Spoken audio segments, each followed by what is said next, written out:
Non mais je veux dire, la Terre elle tourne, t'es dessus et tu sens rien quoi. Tu me dis elle tourne à 1600 km/h et... Eh bien, parce qu'on est incapable de ressentir une vitesse. Nous, ce que l'on ressent, c'est un changement de vitesse, c'est-à-dire une accélération. Quand on se déplace à 300 km/h dans un train ou à plus de 800 km/h dans un avion, on ne sent pas la différence tant qu'on se déplace à vitesse constante. On peut boire son café tranquille, par contre les secousses, on les ressent bien, parce que ça, c'est des accélérations. Ou tu prends un hélicoptère qui décolle, ben, il a autant entendre que la Terre elle tourne pendant 1 heure et il atterrit et il a été à l'endroit où il devait aller.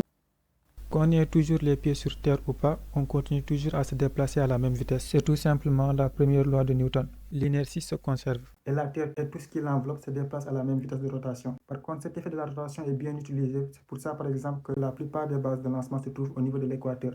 Et les fusées sont lancées souvent vers l'est pour profiter de l'inertie une fois sorties de l'atmosphère. Et selon toi, c'est grâce à cette vitesse de rotation lente que les personnes qui se retrouvent à l'envers tiennent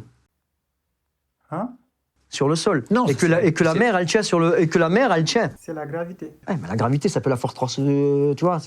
Non. Cette même force qui permet de te coller au sol, qui permet de coller un pétrolier qui pèse des milliards de qui pèse des centaines de tonnes. Tu vois les petites abeilles, tu vois les petits papillons, ils battent à peine les ailes et ils se mettent à décoller. Ça, c'est l'expression de la force gravitationnelle, avec ici la masse de la Terre et là la masse de l'objet considéré.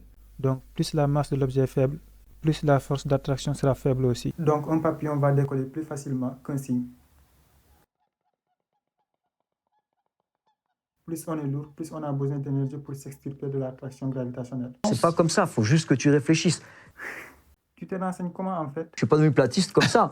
J'ai fait un travail de recherche derrière. Oui, mais j'ai collecté les indices, tu vois, dans certains films. Par exemple, dans Retour vers le futur, le film Matrix. Dans un film, tu vois, dans une série, voilà, et tu vois les Simpsons, ou alors même ailleurs, de temps en temps, on te montre des indices. Il y a aussi Oggy et les cafards. Un très bon documentaire animalier.